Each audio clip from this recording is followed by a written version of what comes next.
Good morning दोस्तों। आज हम बात करेंगे एसएमई प्रोडक्ट की।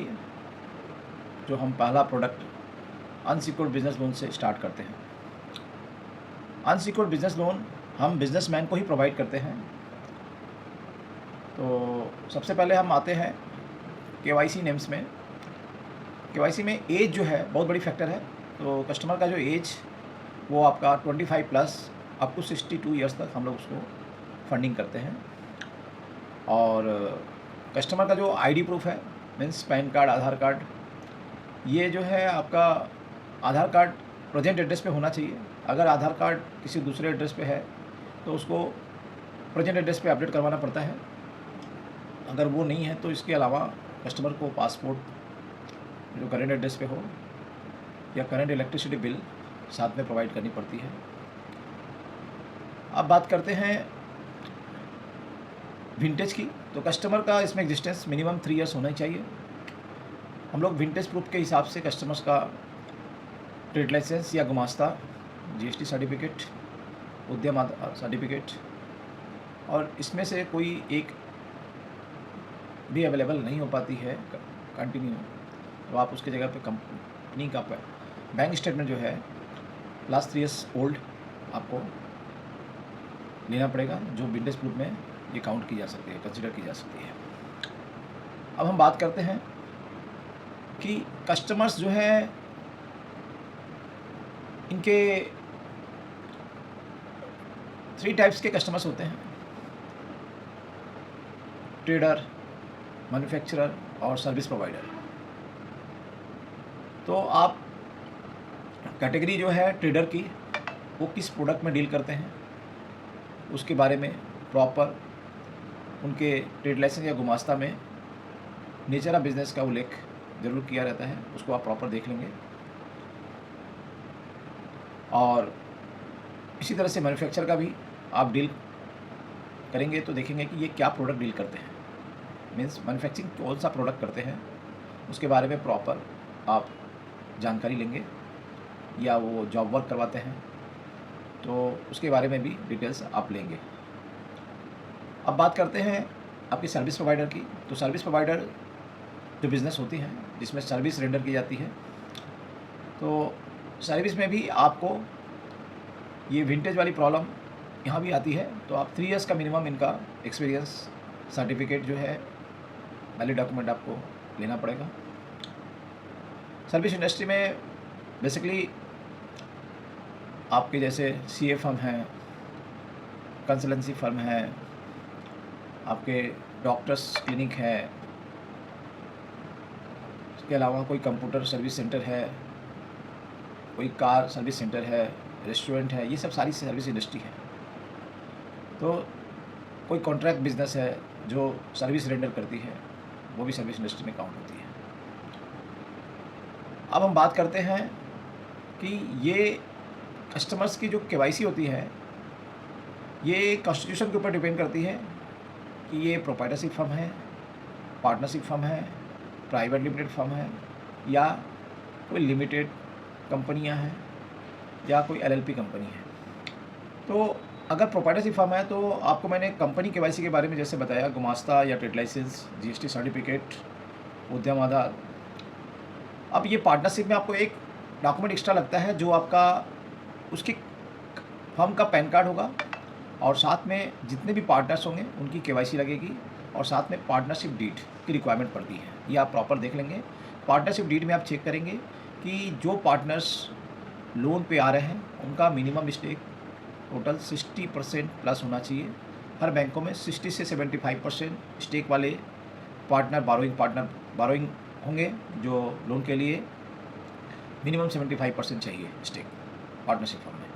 बाकी अदर्स जो और भी मतलब पार्टनर्स हैं, अगर वो लोन पे नहीं आना चाहते हैं फिर भी उनकी केवाईसी आपको प्रेजेंट करनी पड़ेगी, क्योंकि बैंक देखती है कि सिविल में उनकी कोई ऐसी लोन नहीं है जो डिफ़ॉल्ट हो चुके हैं।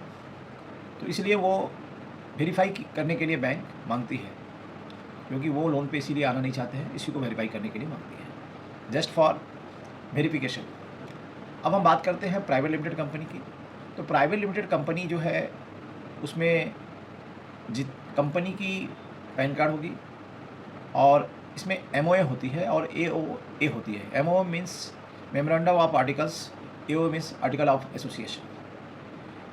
इसमें कस्टमर के बिज़नेस के बारे में प्रॉपर डिटेल्स दी हुई रहती है कि कंपनी कब इनकॉर्पोरेट हुई और इसमें क्या क्या नेचर ऑफ बिज़नेस हम कर सकते हैं, या कोई इसमें अमेंडमेंट हुई है, और इसमें कितने डायरेक्टर्स हैं और कितने डायरेक्टरों का क्या क्या स्टेक है, और कौन इसमें प्रमोटर मीन्स ये डायरेक्टर्स हैं, कोई शेयर होल्डर है, वो सारे डिटेल्स MOA एंड OA के अंदर में आपको मिलेंगे। इसके साथ भी हम लेटेस्ट लिस्ट ऑफ डायरेक्टर और शेयर होल्डिंग पैटर्न लेंगे कस्टमर से उनके लेटर पैड पे साइन कराकर, और ये CA टेस्टेड भी रिक्वायरमेंट होती है कि बैंक जब लोन इनको प्रोवाइड करते हैं तो करेंट स्टेटस की CA से सर्टिफाई इसलिए मांगते हैं कि बहुत सारे लोग जो है ये ROC में अपडेट नहीं करते हैं, जो MOA में दिया रहता है उसके बाद भी कुछ चेंजिंग होते हैं, इसलिए उनसे एक कॉन्सेंट लिया जाता है कि ये ऑथराइज़ कर रहे हैं कि अभी हमारी प्रेजेंट जो स्टेक है कंपनी में कितनी है और प्रेजेंट डायरेक्टर कौन कौन है, इसीलिए ये लिस्ट ऑफ डायरेक्टर और shareholding on letterhead and CA certify requirement होती है।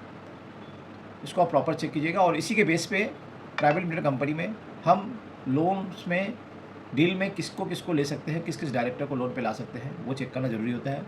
और इसमें मिनिमम 51% स्टेक चाहिए बैंक को, और जो भी लोग 10% के ऊपर स्टेक लेते हैं उनकी भी सिबिल चेक होगी और उनके भी KYC रिक्वायर्ड होंगे। अब हम बात करते हैं कि अगर कोई ट्रस्टी है तो ट्रस्ट का डीड चाहिए आपको, और ट्रस्ट में जो मेंबर्स हैं उन सारे मेंबर्स की KYC चाहिए, और इसमें बायलॉज लगता है तो आप बायलॉज लेंगे। इसमें बायलॉज में लिखा रहेगा कि इनकी कंपनी कब इनकॉर्पोरेट हुई, उसके कितने मेंबर्स हैं, उसमें इनका क्या क्या स्टेक है, और ये बायलॉज में ये भी लिखते हैं कि इसमें आप कोई भी बिज़नेस को आप अपनी प्रॉफिटेबिलिटी और आपकी जो इससे रिलेटेड कोई लिंक है कि नहीं, कोई अदर कंपनी इसमें इन्वॉल्व है कि नहीं। उसके साथ हम देखेंगे कि अगर कोई LLP कंपनी है तो LLP कंपनी भी पार्टनरशिप फर्म है, लिमिटेड लायबिलिटी पार्टनरशिप फर्म बोली जाती है इसको। तो इसमें भी हम फर्म की पैन कार्ड लेंगे और जितने भी पार्टनर्स होंगे उनकी KYC चाहिए, और साथ में LLP की जो पार्टनरशिप डीड है वो भी रिक्वायरमेंट होती है। और जिस तरह से प्रोप्राइटरशिप फर्म में आपकी ट्रेड लाइसेंस, गुमास्ता, GST सर्टिफिकेट, उद्यम आधार, ये सारे फर्म में लगेंगे, पार्टनरशिप फर्म में, प्राइवेट लिमिटेड फर्म में, और LLP में और ट्रस्टी में। अगर कोई लिमिटेड कंपनी है तो इसमें मिनिमम 3 डायरेक्टर होते हैं, और पार्टनरशिप फर्म में भी मिनिमम 2, प्राइवेट लिमिटेड में भी मिनिमम 2 या 2 से ज़्यादा हो सकते हैं। तो ये याद रखिएगा कि लिमिटेड कंपनी में मिनिमम 3 डायरेक्टर्स का होना अनिवार्य है। तो 3 डायरेक्टर का KYC आपको चाहिएगा, कंपनी की पैन कार्ड चाहिए, कंपनी का MOA AOA चाहिए, और list of director share holding pattern चाहिए इनकी। तो ये हो गए आपके KYC डॉक्यूमेंट, इसको प्रॉपर चेक करके लीजिएगा। अब आते हैं इनके इनकम की बात करते हैं। अगर हम अनसिक्योर्ड बिजनेस लोन प्रोवाइड करते हैं तो हम ये देखना होगा कि हम लोग अनसिक्योर्ड लोन जो है 2 कैटेगरी में बांटते हैं। एक शॉर्ट टाइप बिजनेस लोन जिसको SBL बोलते हैं, ये लोन हम 1 लाख से 10 लाख तक प्रोवाइड करते हैं। ये ओनली आपको इसमें देखी जाती है कि अगर कस्टमर्स की जो टर्नओवर है वो मिनिमम 10 लाख से ऊपर होनी चाहिए, और 1 करोड़ के नीचे तक अगर रहती है तो इसमें हम 1 लाख से 10 लाख तक का लोन प्रोवाइड करते हैं। अब हम बात करते हैं बिग टिकट बिजनेस लोन, जो जिनकी टर्नओवर मोर देन 1 CR होनी चाहिए। इसमें हम लोन 10 लाख रुपए से स्टार्ट कर 1 करोड़ रुपये तक हम लोन प्रोवाइड करते हैं, सब्जेक्ट टू फिनेंशियल। तो आप फिनेंशियल की बात करते हैं कि इसमें जो टर्नओवर देखे जाते हैं ये 1 करोड़ से ऊपर होनी चाहिए, और ये भी चेक करनी रहती है कि या 1 लाख से 10 लाख वाली हो या 10 लाख से 1 करोड़ वाली हो। इनकी जो इनकम टैक्स में जो प्रॉफिट कस्टमर दिखाते हैं इनका मिनिमम 3 लाख प्लस होना चाहिए। जो इन्होंने एक्नॉलेजमेंट आप चेक करते हैं तो इसमें 3 लाख से ज़्यादा की प्रॉफिट दिखनी चाहिए। अगर ये 3 लाख से ज़्यादा की प्रॉफिट नहीं दिखाते हैं तो वो अप्लीकेबल नहीं होते हैं। अब हम बात करते हैं कि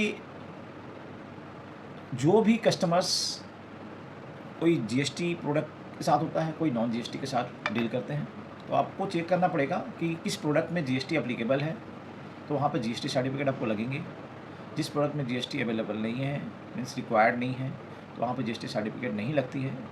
लेकिन अभी गवर्नमेंट ने जिनकी टर्नओवर 5 करोड़ के ऊपर है उनको जीएसटी मैंडेटरी कर दी है कि अगर आप जीएसटी रिटर्न में टैक्स नहीं लगता है तो आपको एग्जेम्प्टेड के हिसाब से भी जीएसटी रिटर्न भरने पड़ेंगे।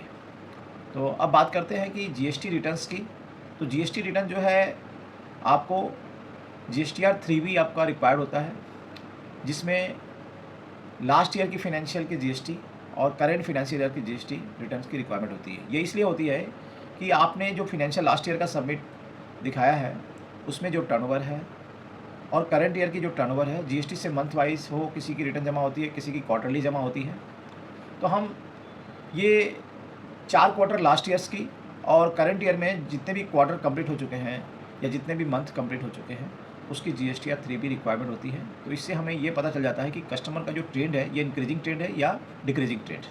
तो याद रखें, अगर लास्ट ईयर की सेल करंट ईयर की सेल से 20% डीप जा रही है तो समझ लीजिएगा ये बिज़नेस लोन के लिए ये कस्टमर रिस्की हैं। तो ये याद रखिएगा 20% से ज़्यादा डीप ना हो इनका टर्नओवर।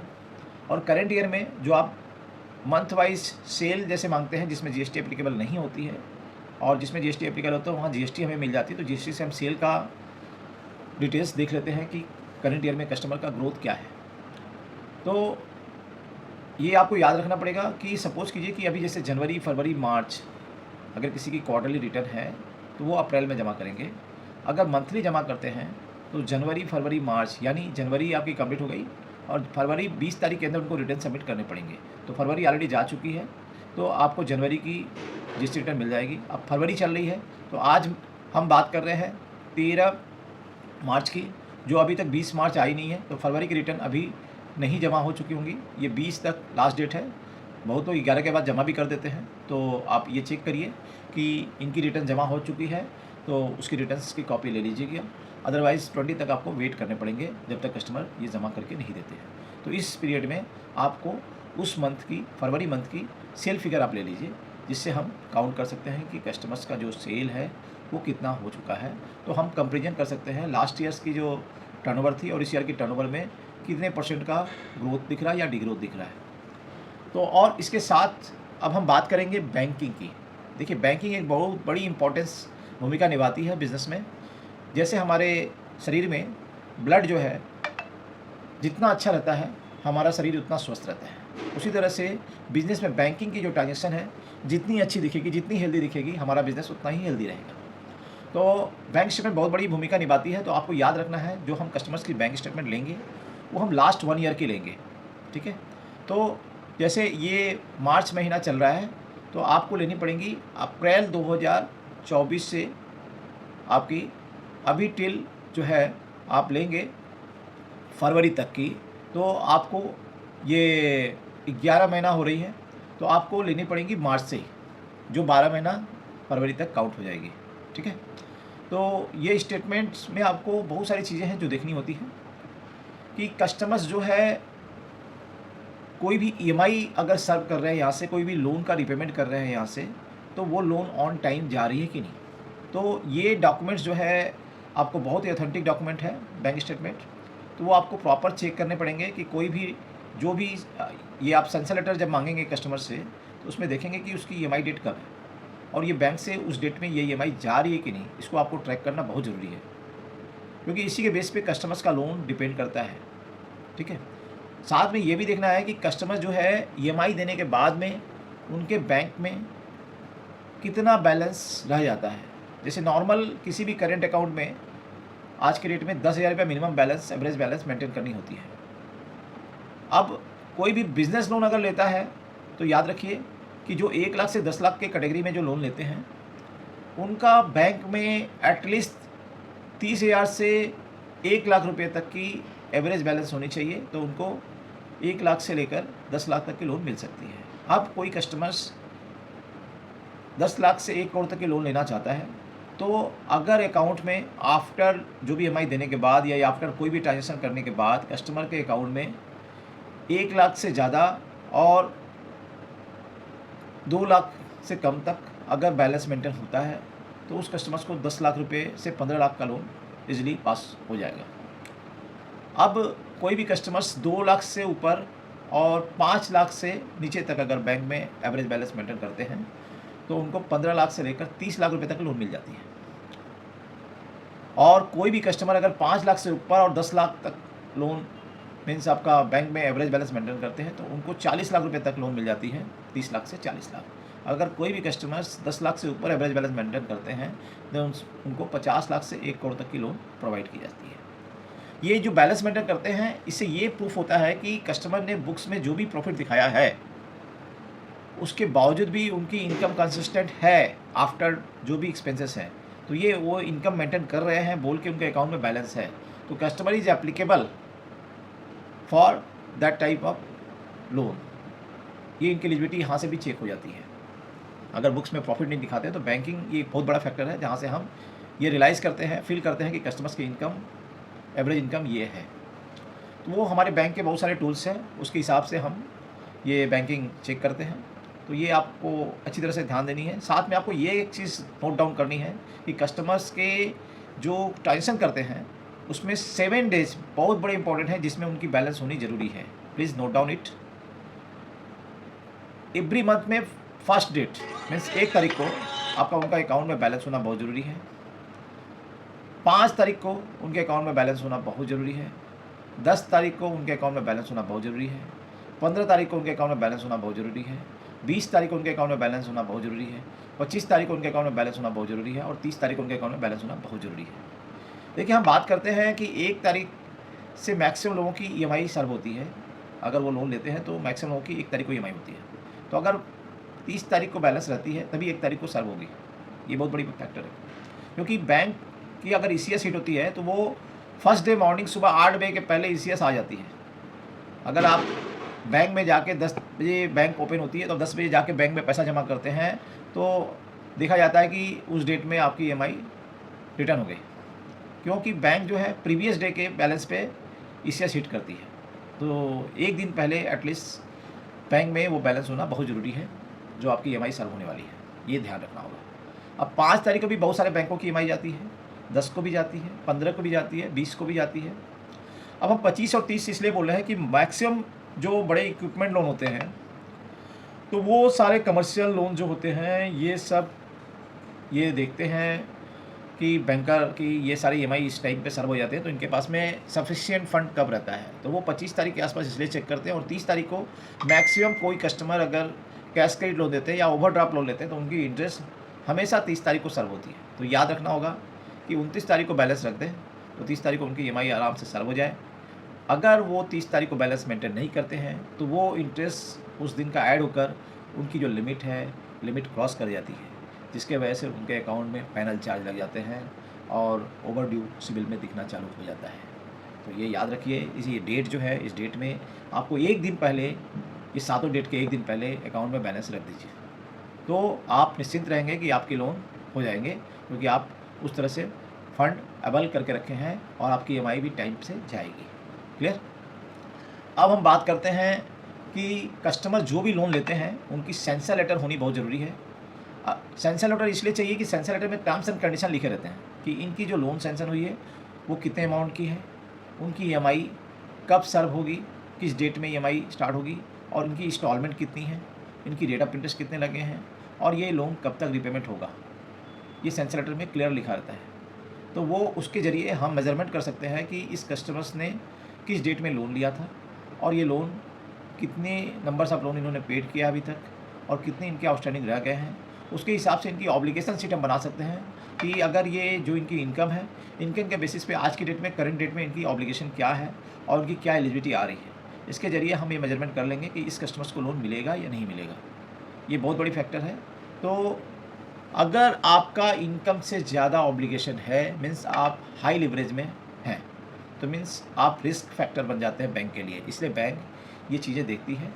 अगर आप बुक्स में इनकम उतना नहीं दिखाते हैं, इसलिए हम बैंकिंग लेते हैं कि बैंकिंग में EMI देने के बावजूद भी आपके पास में सरप्लस बैलेंस है, तो इसके बेसिस पे भी हम लोन प्रोवाइड करते हैं। बट इसमें बहुत सारे कंडीशन होते हैं कि आपकी 6 मंथ के अंदर में कोई भी लोन नहीं होती है, तभी ये एवरेज बैलेंस में हम कोई भी ऑब्लिगेशन नहीं पकड़ते हैं। अगर विद इन 6 मंथ में कोई भी लोन है तो हम उसकी 1 मंथ की ईएमआई को, जो भी लोन है उसकी ईएमआई को हम ऑब्लिगेट करेंगे, जो भी एवरेज बैलेंस आ रही है। दूसरी बात, 3 महीने के अंदर में कोई भी नए लोन नहीं क्रेडिट होने चाहिए, क्योंकि अगर कोई भी 3 महीने के अंदर लोन क्रेडिट हो जाती है तो वो जो भी एवरेज बैलेंस आते हैं वो लोन अमाउंट ही वहाँ से ऑब्लिगेट होते हैं। तो उसके वजह से क्या होता है कि कस्टमर की एलिजिबिलिटी खत्म हो जाती है। तो ये आप याद रखें कि 3 महीने के अंदर कोई लोन नहीं हो। हाँ, अगर 3 महीने के अंदर लोन है, अगर उनकी इनकम दिख रही है कि वो उसके बावजूद भी लोन ले सकते हैं तो वो मिल जाएगी। लेकिन बैंकिंग सरोगेट में अगर काम करना है तो आपको ये चीज़ें ध्यान रखनी है। क्लियर?